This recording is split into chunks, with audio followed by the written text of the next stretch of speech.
Hoy, que los temas médicos están a la orden del día y que todos estamos más o menos familiarizados con endemias, pandemias y todo lo que tiene que ver con divulgación científica, decidimos ir a los orígenes, investigar cuáles fueron las enfermedades que sufrieron los antiguos peruanos antes de la llegada de los europeos, porque sabemos que males hubo cantidad, pero lo que no sabemos es cuáles de estos son autóctonos de América y de lo que hoy conocemos como Perú.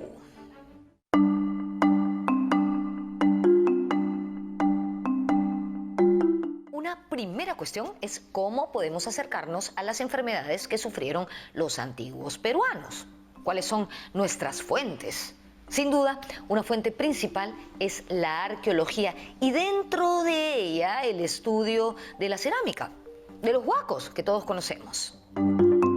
Ellos nos muestran una recreación, una representación de los antiguos peruanos. Pero esta fuente siempre debe ser contrastada con otras, porque recoge muchas variables a tener en cuenta, tales como la subjetividad del artista, por ejemplo.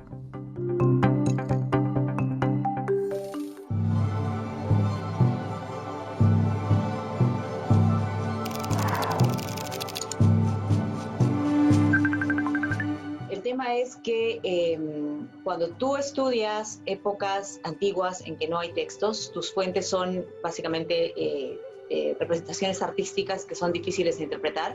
Al ver huacos con erupciones, podemos pensar que están asociados a la bartonelosis o verruga peruana, pero en verdad no tenemos plena certeza de ello. Hay cerámica que representa enfermedades cutáneas, pero es un poco difícil saber si se refiere a algo como bartonelosis o a una verruga más común, ¿no es cierto?, que es una infección viral, o no sé, de repente hasta un lunar, ¿no? Es un poco difícil digamos, cuando trabajas o cuando examinas cerámica, estás básicamente viendo una representación artística, entonces es más interpretativo, ¿no? Más, hay más subjetividad en la interpretación. Para este programa no queríamos dejar de entrevistar al doctor Uriel García, una eminencia en el campo de la medicina y de la investigación científica. Don Uriel ha sido ministro de Salud y a sus 97 años se mostró muy activo a través de la pantalla.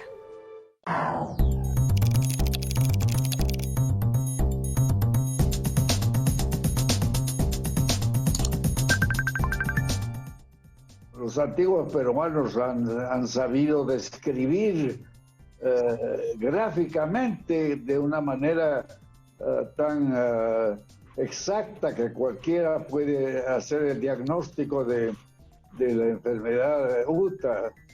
Y lo mismo pasa con la verruga, por supuesto. Además de la cerámica o los objetos materiales, a través de la arqueología también podemos estudiar los restos de los seres humanos, sobre todo restos óseos, los huesos, pero no solamente ellos, también el cabello, los dientes y en algunos casos hasta la piel. Conocer lo que nos dicen los restos de los antiguos peruanos sobre sus enfermedades, conversamos con la bioarqueóloga Elsa Tomasto. La bioarqueología estudia a los seres humanos del pasado a partir del análisis de sus restos óseos. Las enfermedades no se fosilizan, podríamos decir, por igual. Entonces, hay enfermedades que duran muy corto tiempo, tipo un sarampión, tipo una pulmonía, ¿no es cierto?, que te pueden matar muy rápido. Entonces no vas a encontrar evidencia de esa enfermedad en el cuerpo.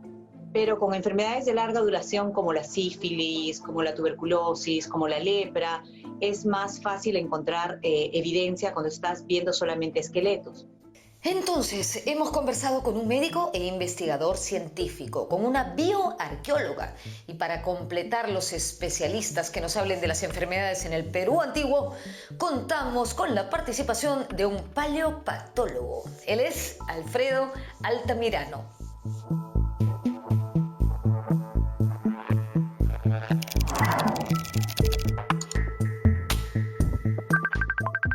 No solamente estudiamos la iconografía o el arte, estudiamos al esqueleto humano, a las momias. Aplicamos, sí, una serie de... Observamos las lesiones, ¿no?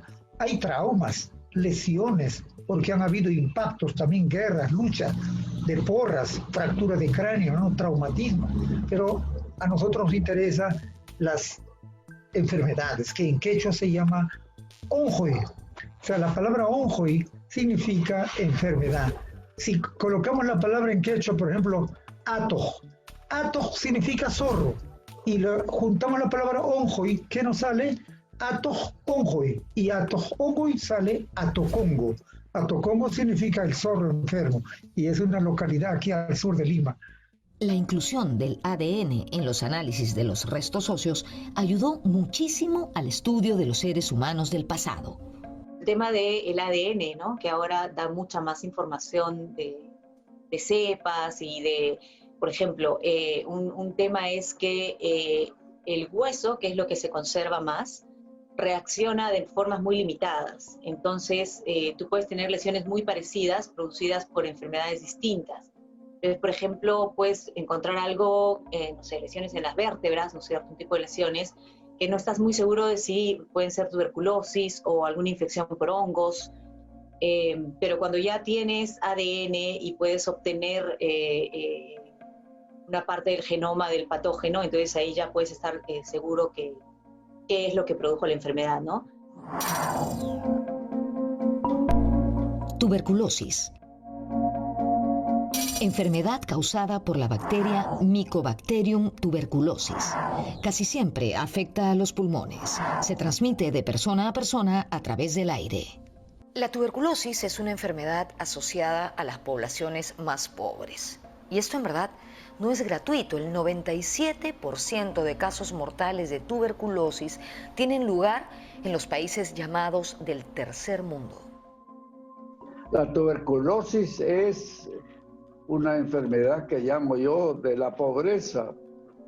En realidad, tal como dijo hace más de casi un siglo y medio un gran patólogo, Rudolf Virchow, la pobreza es una enfermedad, y esa enfermedad es como el SIDA, atrae otras plagas como la tuberculosis.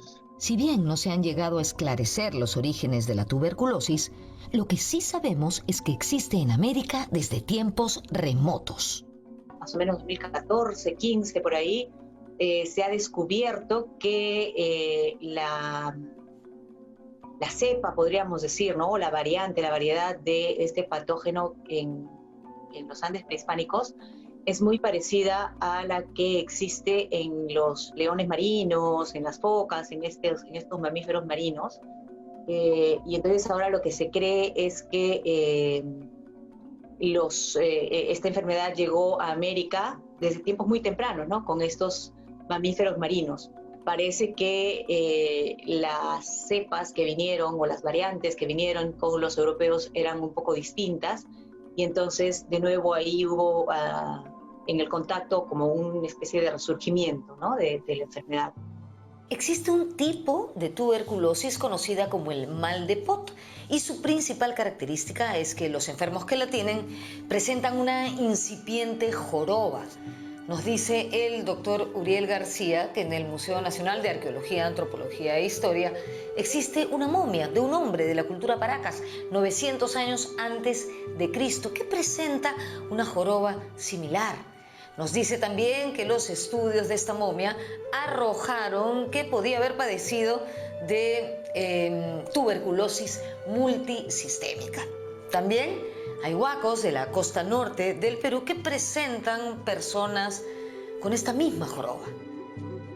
La tuberculosis ingresa por vía pulmonar y como es una enfermedad es bacteriana, ¿no es cierto? Entonces tiene una duración bastante larga, ¿no? Y en casos en que la enfermedad continúa y sigue afectando otros órganos, lo que ocurre es que de los pulmones empieza, digamos, se difunde hacia los tejidos más cercanos, que son pues las costillas, las vértebras. Y en el caso de las vértebras lo que hace es destruirlas, ¿no? Es como que se las comiera, podríamos decir, y se forma esta joroba, ¿no? Entonces puede haber otras razones, no sé, un accidente, ¿no es cierto?, que termine provocándote también la joroba. Entonces, de nuevo, la cerámica no es suficiente para decir que hay tuberculosis. No se muevan, porque en el siguiente bloque hablaremos de la verruga peruana, también llamada enfermedad de Carrión.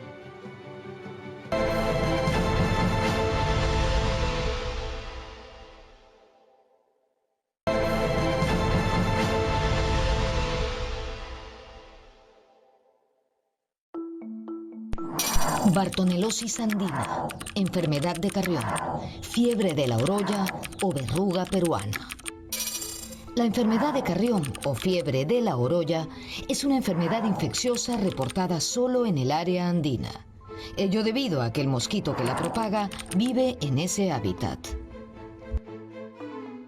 La bartonelosis es causada por la bacteria Bartonella bacilliformis.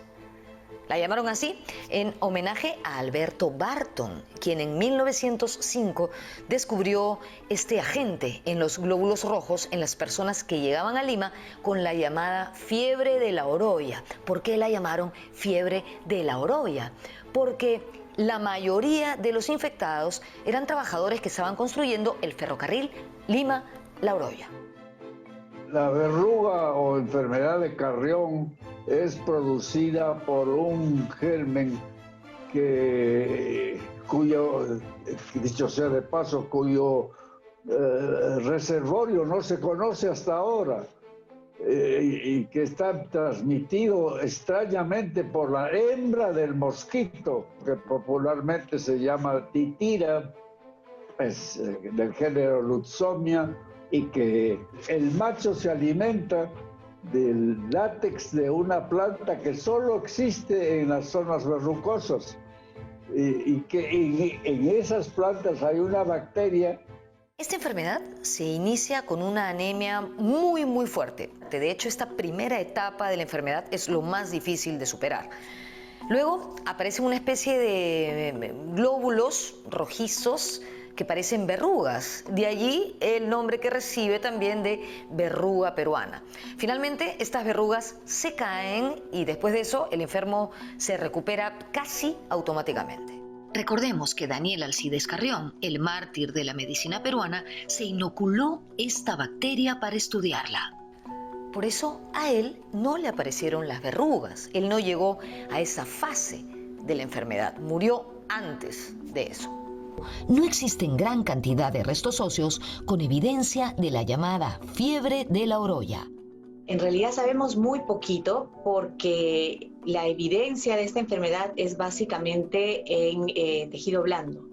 Entonces sí se han hallado evidencias en algunas momias que fueron estudiadas en los años 70, pero digamos son evidencias de casos específicos, de momias que inclusive de repente no tenían un fechado específico. Entonces sí se sabe que existía, pero no se tiene mucha información al respecto.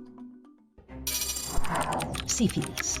La sífilis es una infección bacteriana crónica causada por el Treponema pallidum, subespecie pallidum. En los países de ingresos bajos y medios, la sífilis es un problema relativamente común.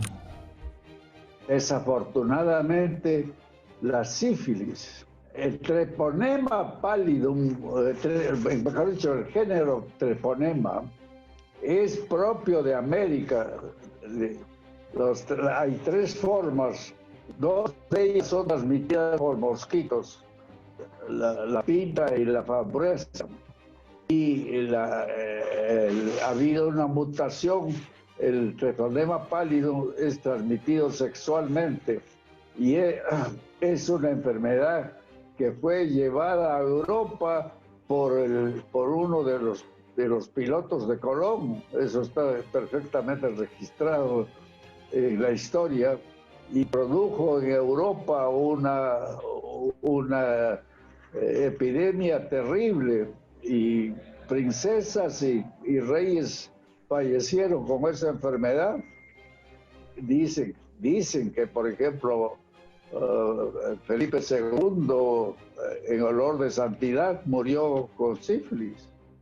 Y se tiene restos de esqueletos con lesiones que son típicas de sífilis en América.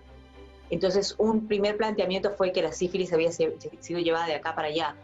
Pero el asunto es que también hay ciertas evidencias de lesiones sifilíticas en esqueletos de Europa, de Asia, que son previos al contacto con América. Entonces, ahora sí, ya me confundí. ¿La sífilis es originaria de América o no? Entonces, al final, lo que se cree, digamos, porque digamos, tú sabes que el conocimiento se basa en la evidencia que tenemos en el momento. Pero sobre la base de la evidencia que existe en la actualidad, lo que se piensa es que hubo sífilis en ambos lados, ¿no? En el Viejo Mundo y acá, y que al momento del contacto hubo alguna mutación, algún intercambio de cepas, no sé, que potenció la enfermedad, y por eso es que estalló muy fuerte en Europa, donde ya había existido antes, pero al parecer no existía la variante americana, o digamos, en el contacto hubo algún tema de evolución del patógeno que estalló en Europa, ¿no? En cuanto a evidencias arqueológicas, nos refiere el doctor Uriel García que existe cerámica precolombina que representa a personas que padecieron de sífilis. Hay huacos peruanos con lesiones propias de la sífilis, especialmente de la sífilis secundaria, muy bien representados por unas placas en la piel muy características, unas placas redondas, rojizas, y que están muy bien representadas en los cerámicos del antiguo Perú. Del mismo modo, se han hallado restos óseos que muestran evidencia de sífilis en antiguos peruanos. En el caso de la sífilis, como es una enfermedad que dura mucho tiempo, lo que encontramos evidencia en los esqueletos es de la sífilis terciaria, que es la que produce estas tibias en forma de sable, unas lesiones en el cráneo que se llaman la cariesica, en fin. Se nos fue volando el tiempo. Regresamos con lo último del programa.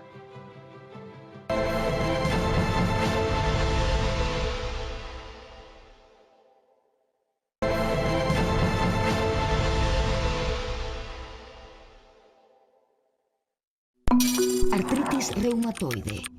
La artritis reumatoide afecta el revestimiento de las articulaciones y causa una hinchazón dolorosa que puede finalmente causar la erosión ósea y la deformidad de las articulaciones. La artritis reumatoide es una enfermedad que ataca sobre todo a mujeres jóvenes. Es un trastorno autoinmunitario, es decir, que ocurre cuando el sistema inmunitario, o sea, tu sistema de defensas, ataca por error los tejidos de tu propio cuerpo. Según el doctor Uriel García, la paleopatología, es decir, el estudio de las enfermedades en restos humanos de la antigüedad, ha demostrado que no existió artritis reumatoide en Europa ni en Asia antes del siglo XVI. Es decir, antes del contacto con América. Los primeros restos óseos o huesos donde se encuentra evidencia de artritis reumatoide recién aparecen en el siglo XVII. Un detalle muy interesante y curioso es que se afirma que la esposa del pintor flamenco Rubens sufrió de artritis reumatoide. ¿Y cómo sabemos esto? Porque se dice que ella fue una de las modelos de su famoso cuadro Las Tres Gracias. Si uno se fija detalladamente, podemos apreciar la mano de la modelo con las marcas de esa enfermedad. Este cuadro fue pintado en 1635, aproximadamente pleno siglo XVII, cuando ya había artritis reumatoide en Europa. La UTA. La UTA, o la también llamada leishmaniasis, es una enfermedad causada por un protozoo parásito del género Leishmania. Cuenta con más de 20 especies distintas. Desde tiempos muy antiguos, los habitantes de la costa asociaron la UTA con la región andina, relacionando esta enfermedad con los pobladores de esa zona que bajaban de las alturas con cargamentos de papas cultivadas en los valles interandinos. La UTA es una enfermedad propia de la región andina, transmitida por la picadura de un mosquito. Es una forma de leishmaniasis. Se produce una picadura que cura sola y deja una cicatriz muy fea, especialmente en la cara de los niños. Pero debido a la pobreza y a la desnutrición, a veces esa enfermedad, después de cicatrizar en la cara, porque este mosquito es nocturno y pica por eso en las partes expuestas de los que duermen, y la mayor parte de las lesiones de la UTA están en la cara.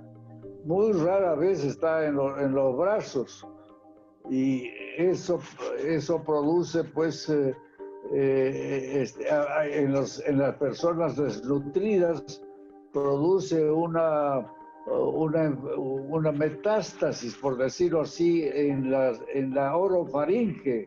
Se le cae la campanilla y a veces toma las cuerdas vocales. Porque este parásito y estas enfermedades de la leishmaniasis afectan a 88 países del mundo, no solamente al Perú, a todas las grandes civilizaciones, a Egipto, a la India, a China, a Grecia, a la zona a los aztecas en la península del Yucatán y todo el Golfo de Veracruz y de un valle de Oaxaca, también tienen leishmaniasis o UTA, pero a ellos le afecta de diferentes maneras. Le destruye la oreja, el pabellón de la oreja. Por eso se conoce como úlceras de los chicleros. Y aquí en el Perú, esta interacción entre el perro, el mosquito llamado la luzomía y el hombre, estos tres elementos en su interrelación ha permitido de que el hombre se asimile, se contagie de esta enfermedad. Se pueden encontrar varios huacos, sobre todo de la cultura moche, donde se identifica a personajes con probables marcas de UTA. A este tipo de fenómeno de enfermedad infecciosa se llama el mecanismo de transmisión, que son de tres maneras, ¿no? Uno es domiciliario en casas de techos de esteras o de paja, son poblaciones muy pobres por lo general. Otros son en áreas selváticas. En la selva sí es más fuerte la destrucción, destruye la nariz y todo el labio superior, y lo tenemos en la cerámica mochica, bien diseñado por los artesanos. La única referencia respecto a la UTA que tengo son estos guacos moche que tienen el labio cortado, la nariz cortada, ¿no? Y entonces algunos lo interpretan como evidencia de UTA, pero otras personas dicen que más bien podría ser evidencia de mutilaciones, o como en la cerámica moche se representa mucho a personas muertas, ¿no es cierto?, a esqueletos danzando. Entonces otros dicen que de repente podría ser parte de este proceso de transición de la vida hacia la muerte. Entonces, de hecho sí ha existido UTA en la época prehispánica, ¿no es cierto?, es una enfermedad oriunda de América, pero evidencias concretas que te pueda contar no conozco. Conclusiones de este programa. 1. ¿Cuáles son las fuentes principales para averiguar sobre las enfermedades en el antiguo Perú? Los cronistas y la arqueología. Dentro de la arqueología, los materiales, la cerámica y los restos óseos. 2. Al parecer, la tuberculosis y la sífilis han estado presentes en América y Europa desde tiempos muy remotos. 3. La UTA y la bartonelosis o verruga peruana son enfermedades propias de la región andina. Y 4. Al parecer, nuevamente, al parecer, la artritis reumatoide fue exportada de América a Europa. ¿Por qué hago énfasis en al parecer? Porque lo que consideramos cierto hoy puede transformarse mañana cuando la ciencia descubra nuevas cosas. ¿Están de acuerdo o no? Es lo que espero que estén de acuerdo, es que nos vemos en la próxima.